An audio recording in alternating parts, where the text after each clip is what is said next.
Ya, pemirsa, kita ke informasi lain. Rumah yang menjadi lokasi pengoplosan gas bersubsidi digerebek di Kampung Ciberem, Cileungsi, Kabupaten Bogor, Jawa Barat. Polisi mengamankan satu pelaku beserta puluhan tabung gas bersubsidi dan non-subsidi.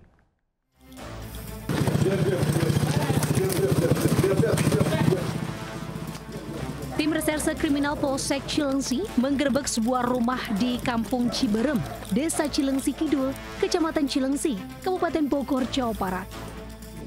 Polisi mendapati aktivitas pengoplosan gas LPG bersubsidi ukuran 3 kg ke tabung gas non-subsidi 12 kg yang dilakukan di bagian belakang rumah.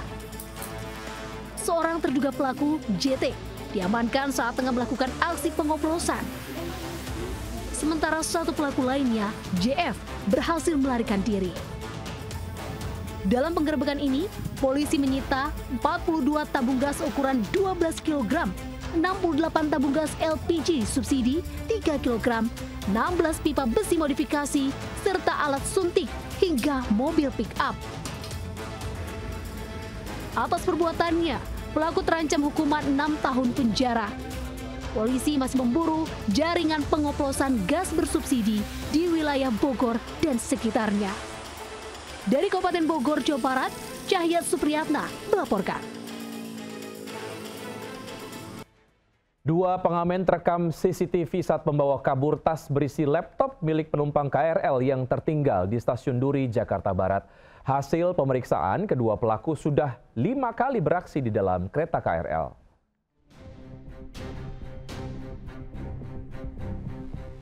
Dua pria terekam kamera pengawas saat memasuki kereta komuter lain yang kosong di Stasiun Duri Tambora, Jakarta Barat. Saat melihat ada tas tertinggal di rak kereta, salah satu pelaku segera menggasaknya dan kabur. Sementara itu, isi tas diketahui berisi laptop. Aksi pencurian ini baru diketahui usai pemilik tas melapor ke petugas keamanan komuter lain. Usai mendapatkan laporan, polisi menggerebek tempat tinggal kedua pelaku di kawasan Stasiun Manggarai, Jakarta Selatan dan Kalianyar, Tambora, Jakarta Barat. Kedua pelaku yang berprofesi sebagai pengamen memang kerap mencari kesempatan mengambil barang penumpang yang tertinggal. Dari pemeriksaan sementara, diketahui keduanya sudah beraksi selama 5 kali. Sementara untuk laptop yang dicuri mereka jual di pusat perbelanjaan kawasan Jakarta Pusat senilai Rp750.000. Atas perbuatannya, kedua pelaku dijerat dengan pasal 363 KUHP tentang pencurian dan ancaman hukuman 5 tahun penjara. Dari Jakarta, Miftahul Gani, iNews melaporkan. Dipicu status sengketa, polisi memasang plang penyidikan berukuran besar di depan Hotel Sultan Kompleks Gelora Bung Karno, Senayan, Jakarta Pusat. Pada saat bersamaan, sejumlah tamu hotel pun memilih untuk keluar dan meninggalkan hotel.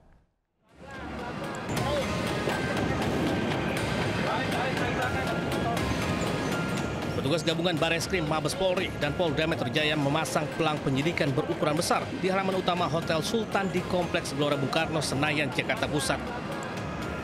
Pelang berisi tanah dan bangunan Hotel Bintang 5 ini sedang dalam proses penyidikan Dirtipidum, Bareskrim Polri dan Polda Metro Jaya.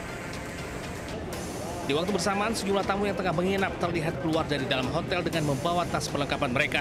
Namun belum diketahui pasti apa pengunjung keluar karena pemasangan pasangan pelang penyidikan atau ada faktor lain. Saat ini Hotel Sultan berstatus sengketa antara PT Indobeltco, sebuah perusahaan milik konglomerat Ponco Sutowo, dengan pusat pengelolaan Kompleks Gelora Bung Karno.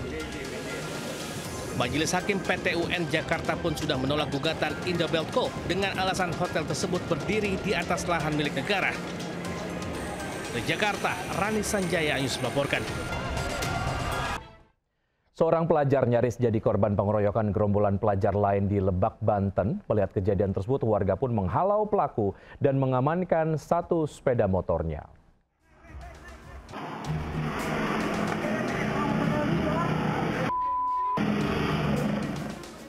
Sekelompok pelajar SMK terekam CCTV menyerang seorang pelajar SMK yang tengah menjalani PKL di bengkel mobil di Desa Kadu Agung, Barat Cibadak, Lebak, Banten. Khawatir jadi korban penganiayaan, korban lari ke warung bakso hingga warga mengusir pelaku penyerangan. Bahkan satu motor pelaku diamankan warga usai dirampas kunci kontaknya. Para pelaku penyerangan pun akhirnya lari tunggang langgang usai mendapat perlawanan dari warga. Menurut korban, dirinya tidak mengetahui motif penyerangan pada dirinya. Ia juga memastikan tidak memiliki permasalahan apapun sebelumnya dengan para pelaku. Bahkan korban mengaku sempat mengira para pelaku hendak menanyakan alamat kepadanya. Dari Lebak, Banten, Iskandar Nasution Anyus melaporkan. Sementara itu di Jombang, Jawa Timur, pemirsa, akibat pengemudi dalam kondisi mengantuk, truk pengangkut tabung oksigen menabrak minibus yang berhenti di bahu jalan. Minibus pun ringsek sementara tabung oksigen berantakan di tengah jalan.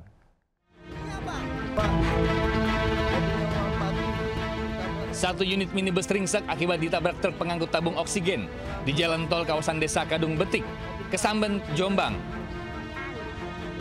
Akibat kecelakaan ini, pengemudi minibus terjepit di ruang kabin dan tidak sadarkan diri. Sementara truk terguling dan tabung oksigen berhamburan di jalan.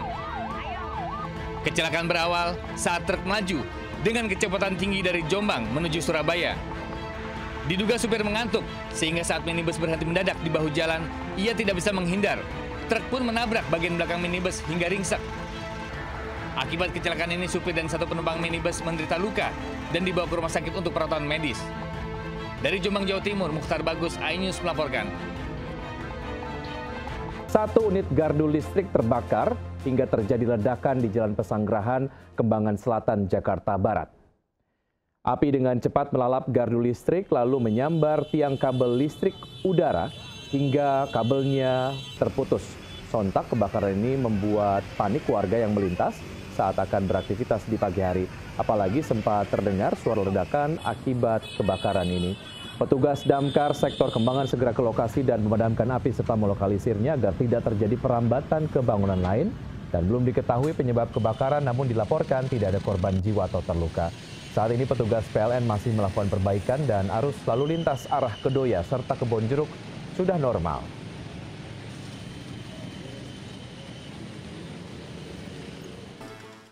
Aksi penganiayaan seorang wanita viral karena terjadi saat korban live di media sosial di Kota Baru, Jambi.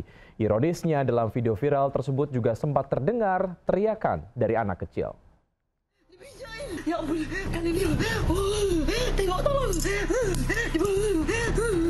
Viral di media sosial, seorang wanita di Jambi dianiaya sang kekasih. Aksi penganiayaan pun sempat terekam kamera saat korban live. Tengok, tolong. Tolong. Aku kan ini. Aku penjara kau. Dipijak. Dalam video saat live, korban sempat mengalami penganiayaan dan terdengar tangisan anak kecil.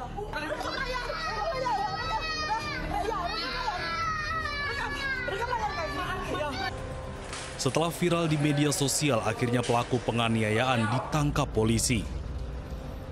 Motif penganiayaan diduga karena persoalan nafkah keluarga untuk membeli susu anak mereka, namun pelaku tidak bisa memenuhi permintaan korban. Atas perbuatannya, pelaku terancam pasal 351 KUHP pidana tentang penganiayaan dengan ancaman hukuman di atas 5 tahun kurungan penjara. Dari Kota Jambi, Adrianus